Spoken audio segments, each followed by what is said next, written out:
opportunity to talk about the importance of this judgeship on the Superior Court. What's kind of the approach that you've taken here in the last month or so leading up to the election? Keep knocking on doors, keep that 10 feet apart. Most people don't want you on their porch. So if you step back from the porch and maybe ask, could you approach?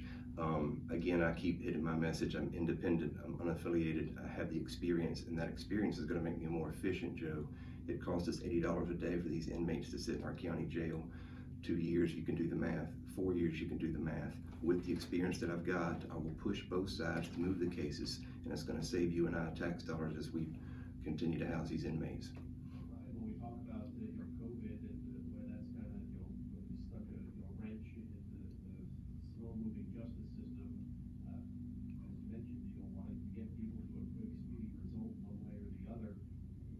How do we adapt, and what's the world been like for yourself, as an attorney in the court system during this whole 7-month process?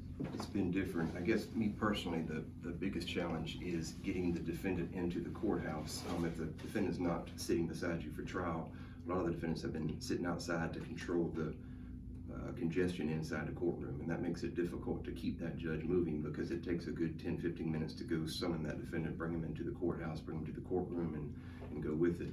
In Superior Court, I've not had a chance to appear in front of Judge Disborough because ethically, since I'm running against him, it just makes no sense to try to argue cases before him. But I have been busy in district court. We've been slammed.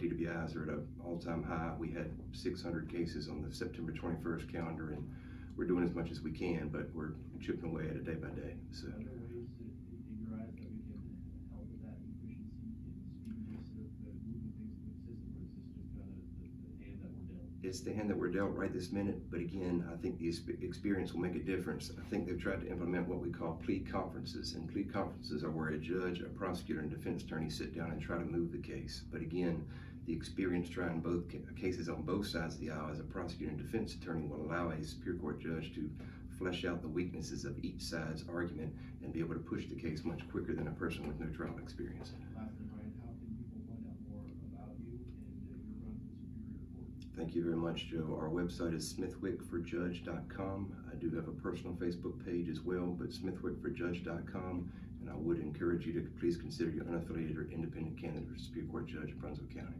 Brian Smithwick, candidate for Superior Court in Brunswick County. Brian, thanks so much for making the trip here to Wilmington this morning. Thank you, sir, for having me. I appreciate it.